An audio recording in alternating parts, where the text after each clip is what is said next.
You've just had a baby. It's healthy. It's crying. It's yours. In the next 6 hours, someone in this camp will decide if it gets to keep living. Not a predator. Not a stranger with a spear.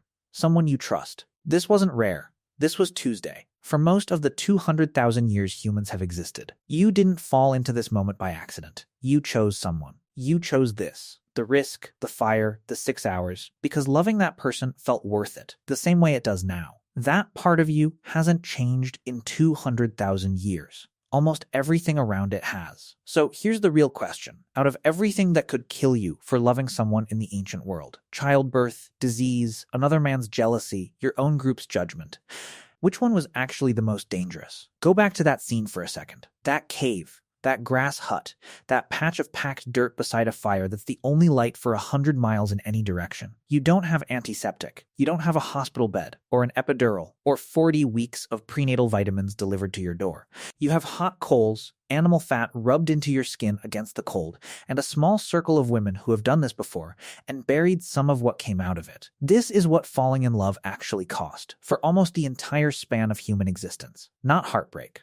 Arithmetic and blood. Around you, in that firelit circle, are the same tools women have used to get through this exact moment for tens of thousands of years. Nothing sharper than a stone blade, nothing stronger than herbs somebody's grandmother swore worked, and the weight of other people's hands. There's no name yet for half of what could go wrong. There's only the waiting, the fire, and the 6 hours ahead of you. Somewhere right now, a couple is arguing about the cost of daycare. Somewhere else, someone is swiping past a profile because the height wasn't quite right. For you, love is a feeling layered gently on top of a life that is already, by any measure history has ever produced, safe.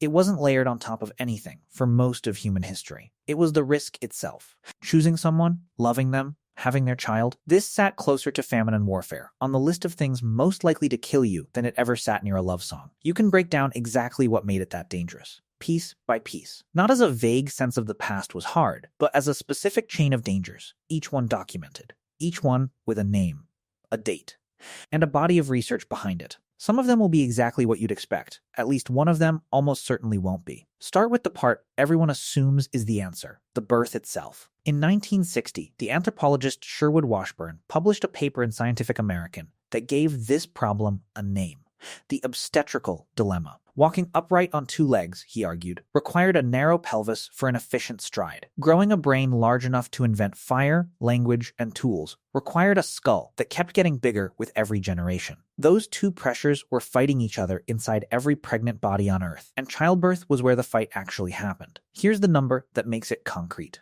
A human newborn's head is proportionally larger relative to its mother's pelvis than in almost any other primate alive. So large that our babies, unlike a chimpanzee's, have to rotate as they descend through the birth canal, turning sideways and then forward, threading a passage that barely fits. Chimpanzee mothers give birth alone, in minutes, without help. Human mothers, for nearly the entire history of the species, needed someone else in the room, not wanted. Needed. Primatologists who've timed it put a number on the difference. A chimpanzee's labor typically runs under 2 hours, often closer to 20 or 30 minutes, and she manages it alone, usually at night, away from the rest of her troop. A human's labor, even now, in a hospital, with drugs specifically designed to move things along, still averages somewhere around 8 hours for a first birth, sometimes considerably longer. Multiply that stretch of vulnerability by the number of things that could go wrong in the ancient world during those hours, with nobody but the people physically beside you to help. And the shape of the danger starts to come into focus. That's not a coincidence. That's the price of the trade Washburn described. A bigger brain purchased with a body that could no longer reliably deliver it by itself. So what did that trade actually cost in real lives? The medical historian Irvine Loudon spent decades combing through parish records, hospital ledgers, and burial registries across Europe to answer exactly that, publishing his findings in 1992 in a book called Death in Childbirth. What he found, for women giving birth in 18th century England, before antiseptic, before blood transfusion, before anyone understood that a doctor's unwashed hands could carry death from one patient to the next, was a mortality rate of roughly 1 to 1.5% per birth. That number sounds small. It isn't. Frame it against your own life. Imagine a coin that lands on you survive 98 or 99 times out of 100, and then imagine flipping that same coin 6, 7, 8 times across your adult life, because that's how many children a woman was expected to bear. Run the math across a full reproductive lifetime, and the cumulative odds of dying from childbirth at some point could climb past 1 in 10, maybe closer to 1 in 8. Loudon's numbers come from historical Europe, real hospitals, real ledgers, a real archive you could walk into today and verify yourself. Life for a woman giving birth on the open savanna 50,000 years earlier, with no antiseptic and nobody keeping a ledger at all, was very likely just as dangerous, possibly worse. And the danger didn't end the moment the baby was out. Postpartum hemorrhage, uncontrolled bleeding after delivery, remains, even today, one of the leading causes of maternal death in parts of the world without access to emergency obstetric care. Without a way to stop that bleeding, minutes decided everything. In a world with no blood transfusion and no surgical intervention of any kind, a mother could survive the birth itself and still die within the hour, from a cause with no dramatic story behind it at all, just blood and time running out. Everyone assumes this was simply nature being cruel, a body poorly designed, a risk nobody could do anything about. The truth is more interesting than that. Human childbirth is dangerous specifically because it evolved to require help. In 2002, the anthropologists Karen Rosenberg and Wenda Trevathan built directly on Washburn's idea, arguing that human midwifery wasn't a later invention layered on top of biology, it was baked into the biology from the start. Their reasoning: because of the same rotation that lets a human baby's head clear its mother's pelvis at all, a laboring mother frequently cannot see, reach, or safely guide her own baby as it emerges. Every other great ape can. Humans, uniquely among primates, generally cannot. That need for help left physical traces you can still hold in your hands. In 2001, the archaeologist Yosef Wegener, excavating a mayor's residence at South Abydos in Egypt, uncovered a 3,700-year-old object nobody had ever found intact before. A painted mud birth brick, one of a pair a laboring woman would have squatted on, feet braced, while attendants worked around her. It dates to roughly 1750 BC and is decorated with protective goddesses meant to watch over mother and child through exactly the danger this section has been describing. The brick is real. You can see photographs of it. It is, in a very literal sense, physical proof that even a wealthy household in one of the ancient world's most advanced civilizations still built its architecture around the assumption that nobody was expected to do this alone. That single anatomical fact rewired how ancient humans had to live. It meant a woman in labor couldn't simply wander off into the grass and come back with a baby, the way a solitary predator might. It meant she needed a mother, a sister, an aunt, someone with free hands and the knowledge of what to do when the cord wrapped wrong or the bleeding wouldn't stop. Anthropologists studying childbirth practices across hunter-gatherer societies today still find this pattern nearly everywhere they look. Birth treated as work that structurally requires more than one pair of hands, not as a private, solitary event. So the danger in this first part of ancient love wasn't only medical, it was social, baked in from the moment conception happened. If your camp was too small, too hungry, too far from anyone who remembered how to help, the danger of loving someone and starting a family with them went up sharply, for reasons that had nothing to do with luck, and everything to do with who else was standing near that fire. That need for backup didn't end the moment the baby was born, either. It just changed shape. In 1998, the anthropologists Kristen Hawkes, James O'Connell, and Nicholas Blurton Jones published research in the Proceedings of the National Academy of Sciences proposing what's since become known as the grandmother hypothesis, that human females evolved to live for decades past menopause, specifically because older, no longer fertile women who kept foraging and helping feed grandchildren measurably improved those children's odds of survival. Humans are one of the only species on Earth, alongside a small handful of whales, where females routinely live a large fraction of their lives after their own reproduction has ended. That's not an evolutionary accident or a side effect of modern medicine. It's a structural feature of the species. Built, the theory argues, because a mother alone was never actually enough. But say the birth goes well. Say the mother survives. The bleeding stops. The baby is breathing. You'd think the danger was over. It wasn't. Start with the baseline, before you even get to the deaths that were deliberate. In 2007, the anthropologists Michael Gervin and Hillard Kaplan analyzed detailed mortality records from foraging and forager horticulturalist populations around the world, publishing their results in the journal Population and Development Review. They're finding, on average, only 57% of children born into these societies survived to age 15. Picture any classroom of 30 kids today, and imagine 13 of those desks sitting empty, by the time everyone turns 15. That's the backdrop this entire section sits inside. A world where losing a child, in general, was so common it barely registered as unusual. Now, narrow that number down to the deaths that weren't accidents at all. In 1996, the anthropologists Kim Hill and Magdalena Hurtado published one of the most detailed demographic studies ever conducted on a foraging society.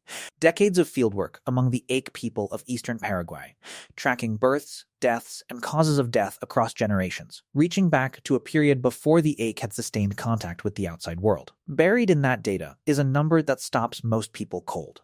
In that pre-contact period, roughly 14% of Ache boys and 23% of Ache girls died from homicide or infanticide before the age of 10. Not disease, not a jaguar in the forest, a decision made by an adult who knew the child that this particular life would not continue. Put that next to your own memory of grade school. Picture the classroom.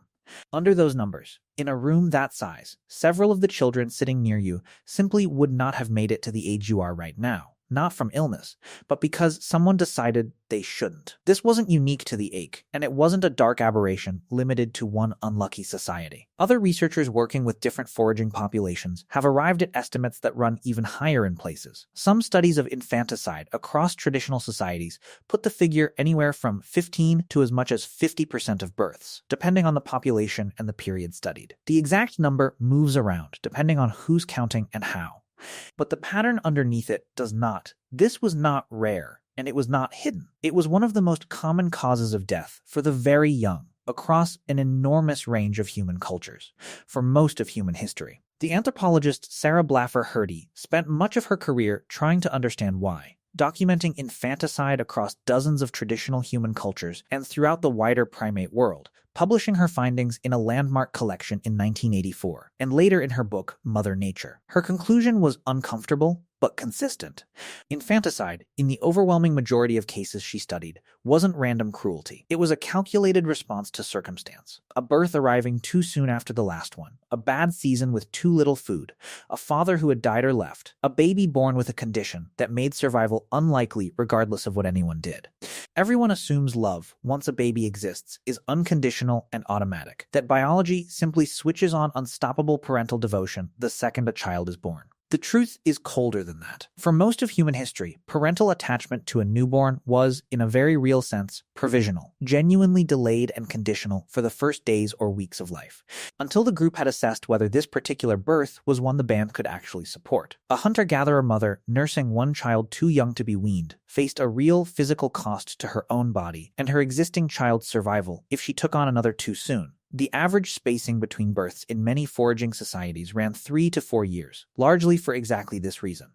Whatever the calculation, it was frequently made by people who loved the mother deeply and still concluded, together, that the baby could not stay. So if it wasn't random cruelty, what actually decided any individual case? Mostly, it came down to an arithmetic even a modern parent would recognize the shape of, if not the stakes. Could this specific child, born at this specific moment, actually be carried, fed, and kept alive without threatening the survival of the children who already existed? A newborn arriving 14 months after an older sibling who still needed to nurse wasn't just inconvenient. In a world with no baby formula and no backup food supply, it could mean both children died instead of one surviving. The decision, when it came, was frequently framed not as a rejection of the newborn, but as a brutal kind of triage. This is the part that rarely survives into the warm, romanticized version of ancient life. When people picture a hunter-gatherer band, they picture firelight, cooperative childrearing, a whole village raising every child together.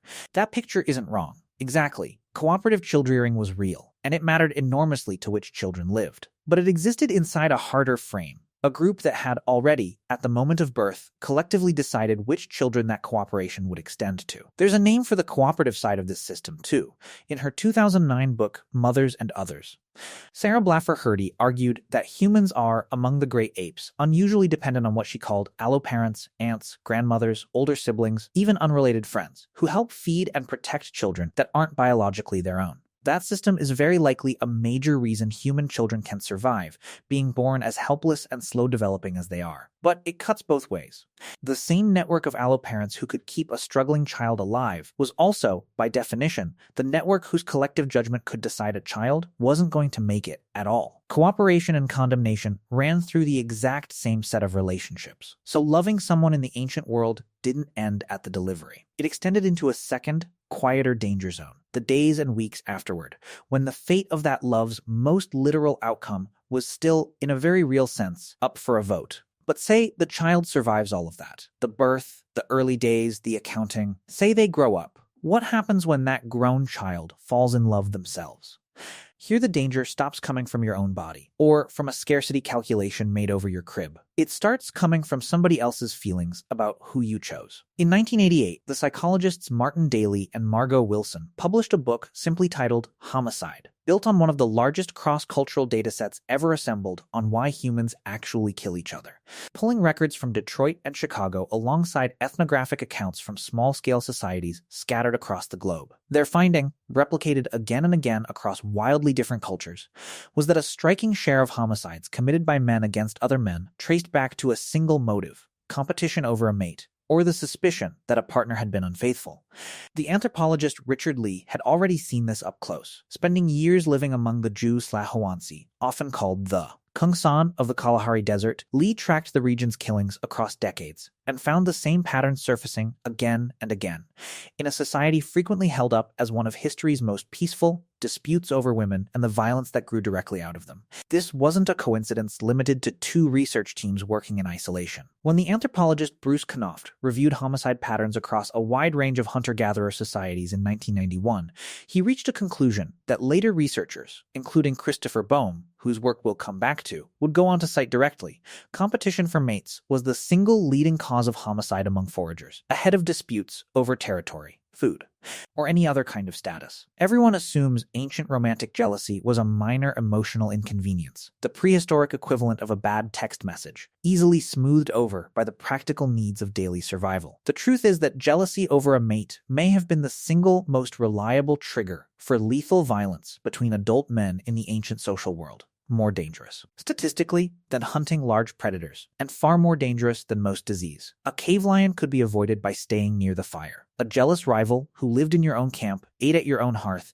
and slept 40 feet from where you slept could not. Think about the geometry of it for a second. Modern dating lets you walk away from a bad situation, block a number, move across town, ghost someone entirely, and never see them again. In a band of 25 to 50 people, the size anthropologists estimate was typical for most of human prehistory. Walking away wasn't really an option. The person whose feelings you'd hurt by choosing someone else was going to be standing across the fire from you again tomorrow night, and the night after that, for years. This is also, very likely, where a huge amount of ordinary human behavior you still recognize today actually comes from. Mate guarding, checking a partner's whereabouts, feeling a spike of anxiety when they spend unsupervised time with someone attractive, wanting to know where they've been and who with, shows up in some form in nearly every human culture anthropologists have studied, alongside a long list of non-human primates. It isn't simply a personality flaw invented by insecure people. It's very plausibly a survival behavior, inherited from a world where failing to notice a rival's interest in your partner could end. Quite literally, with that rival killing you over it. And this pattern didn't vanish when humans built cities, wrote laws, and invented modern policing.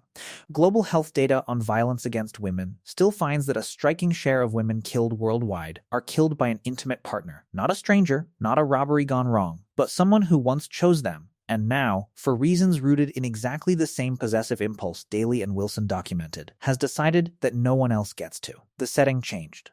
The weapon changed. The underlying math, disturbingly, didn't. So romantic jealousy inside your own group was dangerous enough by itself. One man against another, settled sooner or later by a spear, an exile, or an uneasy truce everyone had to keep living beside. What happened when the dispute couldn't be settled that easily? When it wasn't one man's grievance, but an entire community's? Sometimes the competition wasn't between two men in the same camp. It was between two whole communities. In 1988, the anthropologist Napoleon Chagnon published a study in the journal Science examining the Yanomam, a society of hunter-horticulturalists living along the border of Venezuela and Brazil, drawing on genealogical records he had spent more than 2 decades collecting in the field. Chagnon found that around 40% of adult Yanomam men across the 12 villages he studied had participated in at least one killing during raids on rival villages, and that those raids were, overwhelmingly, fights over women, abduction, revenge for a previous abduction, or retaliation against a woman who had left one group for another. Here's the hard number that made this finding so controversial when it was published. Men who had killed, the Yanomam called them unokai, had, on average, roughly 2.5 times as many wives, and 3 times as many children as men who hadn't. Violence tied directly, measurably, to reproductive success, in a way that suggested killing over women wasn't simply a chaotic breakdown of the social order. It was functioning uncomfortably, almost like a strategy. Chagnon titled his paper Life Histories, Blood Revenge, and Warfare in a Tribal Population for a reason. A single abduction rarely stayed a single event. A woman taken by one village provoked a raid by her original village in return, which provoked a counter-raid, which created a new grievance for the next generation to avenge, sometimes for decades. Loving someone, in that world, could enroll you in a conflict that started before you were born and wouldn't finish in your lifetime either. A debt of violence passed down like an inheritance. All because of who your grandfather's rivals once wanted to marry. It's worth pausing on the fact that this finding has been genuinely and seriously debated by other anthropologists since it was published. Questions about how the data was collected, whether the sample was biased toward survivors, whether more wives really meant what it appeared to mean. Good research gets argued about. That's part of how you know it's real research and not folklore dressed up as science. But even Chagnon's critics generally don't dispute the underlying pattern his raw genealogies revealed, that warfare among the Yanomam was, again and again, explicitly about access to women, whatever the reproductive payoff actually turned out to be. This isn't only visible in living, breathing societies anthropologists could sit down and interview. It's visible in the ground. In 1983, construction workers near the town of Talheim in southwestern Germany uncovered a mass grave that archaeologists would come to call the Talheim Death Pit, the remains of 34 people, farmers from the linear pottery culture, dating back roughly 7,000 years. 16 were children. 9 were adult men. Only 7 were adult women, several skeletons showing old healed injuries alongside the fresh trauma that killed them. At a related site not far away, near Schletz in Austria, the pattern repeated, and it repeated in a specific, telling way, a sharp, consistent shortage of young women among the dead. Archaeologists studying both sites concluded that the missing women likely weren't missing from the massacre by chance. They were almost certainly taken, alive, by whoever did the killing.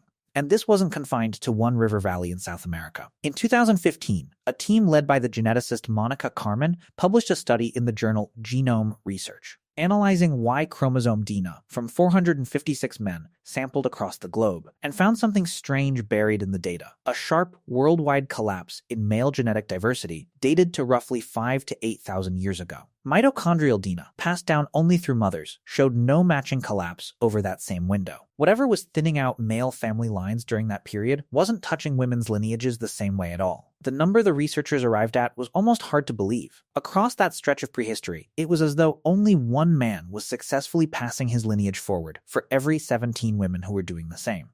Not one living man for every 17 living women. One man's bloodline surviving into the future for every 17 women's bloodlines that did, worldwide, for roughly 2,000 years. Everyone assumes agriculture, humanity's supposed great leap forward into farming, surplus, and settled life, made the ancient world gentler and safer. The truth, according to a 2018 follow-up study by the Stanford researchers Tian Chenzeng, Alan Au, and Marcus Feldman, published in Nature Communications, points somewhere considerably darker. Their modeling suggests the bottleneck most likely came from warfare between patrilineal clans, large family groups organized around shared male ancestry, in which an entire bloodline of men could be wiped out in a single sustained conflict, while the surviving women of a defeated clan were frequently absorbed into the winning side rather than killed alongside their brothers and fathers. Losing that kind of war could end your family's entire male line in a single brutal season, while your sisters, wives, and daughters simply continued on, folded into someone else's household, someone else's fire. Look at how many human cultures, completely independently of each other, arrived at the same institutional fix for this exact problem. Formal, negotiated marriage exchange, bride price, dowry, arranged unions brokered between families, rather than left entirely to individual choice and the violence that could follow it. It's tempting, from a modern seat, to read those systems as simply controlling or transactional. Anthropologists studying them across dozens of societies tend to read them differently, as a technology built up over thousands of years, specifically to diffuse the kind of lethal competition this section has been describing,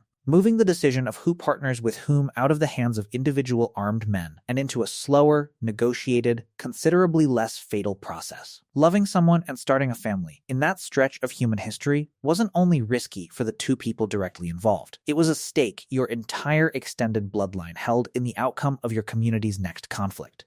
A bet placed not just with your own life, but with the survival of every man who shared your ancestry. So if the danger wasn't just your body, your newborn, your jealous neighbor, or your rival village, what's left? What's left is the quietest danger of all, and arguably the most powerful one running underneath everything else on this list: your own group's opinion of you. In 1999, the anthropologist Christopher Boehm published Hierarchy in the Forest, drawing on a survey of hundreds of foraging and tribal societies to answer a deceptively simple question. How did small bands of humans, with no police, no courts, and no formal government of any kind, stop any one person from grabbing too much power or breaking the rules everyone else depended on? His answer: the group itself became the enforcement mechanism, wielding gossip, ridicule, ostracism, and, in a striking and surprisingly common number of documented cases, collective execution, carried out by consensus, not by any single ruler or judge. There's no police report from 15,000 years ago, no forensic file to hand you a clean, exact percentage. But the pattern Boehm documented, society after society, was remarkably consistent.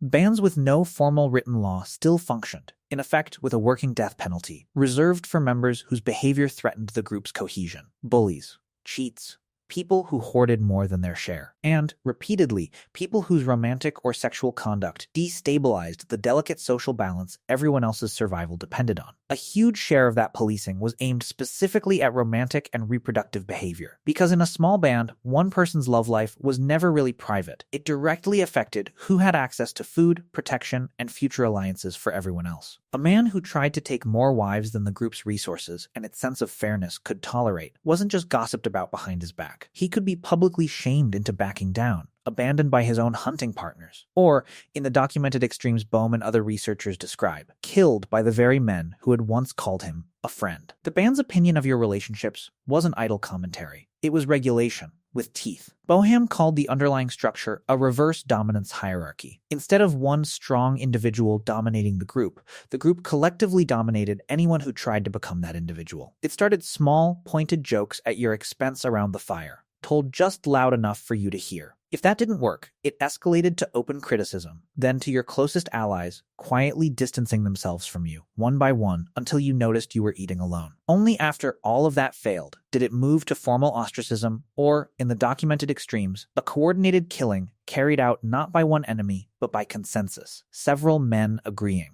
together, that this person could no longer be allowed to stay. No trial, no appeal, just a slow, unmistakable withdrawal of the thing your entire life depended on. Here's what made this the most dangerous force of all, once you line it up against everything else in this video. A predator could be avoided by staying near the fire. A difficult birth could sometimes be survived with good help nearby. Even a jealous rival was a single, identifiable threat, a person you could see coming and plan around. But banishment, being cast out of the group whose cooperation you needed for food, defense, and childcare, was, functionally, a death sentence with no clear enemy left to fight back against. You couldn't outrun a verdict. You couldn't outhunt a change in how 30 people felt about you. Line up everything covered so far, and a pattern starts to emerge that runs underneath every single danger on this list. The birth itself was dangerous, but the danger was manageable almost exactly in proportion to how much help you had. The days after birth were dangerous because your child's continued existence depended on other people's willingness to support one more mouth through a hard season. Jealousy was dangerous because you lived close enough to a rival that you could never fully escape his feelings about you. Warfare over mates was dangerous because it multiplied one relationship into a stake your entire bloodline held. And banishment was dangerous because it took away the one thing that had made every other danger on this list survivable in the first place: the group itself. Notice, too, that almost none of these dangers came from outside the species. Predators mattered, certainly, but by the time humans had fire, weapons, and coordinated group defense, large carnivores were a manageable, avoidable risk. Not the leading cause of death for adults in most well-studied ancient and traditional populations. The 5 dangers this video just walked through: the birth, the early infancy, the jealous rival, the warring clan, the social verdict, share one thing predators never did. Every single one of them was administered by other humans, weighing your life against their own. Notice, too, how unevenly this list falls across the two people actually in the relationship. The physical danger of birth and the social danger of the postpartum vote landed overwhelmingly on women's bodies and women's newborns. The lethal danger of jealousy and warfare landed overwhelmingly on men, whose competition with other men supplied most of the killing on this list. Ancient love wasn't one danger split evenly between two people. It was 2 different gendered gauntlets running in parallel, and surviving either one was never a guarantee of surviving the other. It's worth naming, too, exactly what had to be built before any of this stopped being true. Antiseptic and blood transfusion neutralized most of the first danger. Food surplus, orphanages, and eventually formal child welfare systems softened the second. Police, courts, and the state's monopoly on violence took the place of the jealous rival's spear and the raiding party's revenge cycle. And anonymous cities, the ability to simply move somewhere nobody knows your name, dismantled the last one almost entirely, by making banishment from any one group survivable instead of fatal. None of that happened because human nature changed. It happened because humans built enough external structure that they no longer had to rely quite so completely on each other's individual goodwill to survive. So here's the real answer to the question this video opened with. The most dangerous part of ancient human love was never any single threat on that list. Not the birth, not the beast, not even the murder. It was needing other people so completely that losing their approval could kill you almost as reliably as losing a fight with a predator could. And here's the twist inside that twist. The same need that made you vulnerable to all of it was also the only thing that ever protected you from any of it. The women who might help deliver your baby were the same women who might decide, in a hard season, that it couldn't stay. The camp whose judgment could banish you to death was the same camp whose cooperation kept you alive every single day you weren't being judged. Ancient love wasn't dangerous because humans were isolated, exposed to a hostile world with only each other for comfort. It was dangerous precisely because humans were never isolated at all, because your survival and your reproduction were never really your own private business. They belonged, in a direct biological sense, to everyone gathered around your fire. That's a strange thing to carry forward into a modern life built on the opposite premise. You've probably been told your whole life that who you love is nobody's business but your own. That romance is a private matter between 2 consenting adults, sealed off from the tribe entirely. For most of human history, that wall simply didn't exist. Your love life was public property, assessed, debated, and occasionally punished by the 30 or so people who controlled whether you ate that winter. Go back to that fire one more time. The baby is still crying. The 6 hours haven't passed yet. Someone, trusted, familiar, not a monster, just a person doing an old and terrible kind of math, is still deciding. That decision wasn't made by nature. It wasn't made by a lion, a flood, or a sickness with no name. It was made by people, weighing the needs of everyone gathered around that same small light against the needs of the newest, smallest person among them. That's what made ancient love so dangerous. Not that it exposed you to the wild, but that it exposed you completely to each other. You still feel a distant echo of this today, even inside all this modern safety. It's there in the way a family's disapproval of a partner can feel like a genuine threat, not just an inconvenience. It's there in the particular dread of being talked about, excluded, quietly voted off the group chat of your own social circle. The stakes are lower now. Nobody starves because your parents don't like who you're dating, but the machinery of fear running underneath it is exactly the same machinery your ancestors needed to survive a verdict that used to be fatal. You'll probably feel some small, forgettable version of it again this week, bracing yourself before introducing someone new to your friends, replaying a group text about a relationship that isn't even yours, feeling unreasonably relieved when people you respect approve of who you're with. None of that can kill you anymore. Your ancestors' version of that exact same flinch absolutely could. For most of human history, the deadliest part of falling in love was never the wilderness outside the firelight. It was the verdict of the people sitting around it.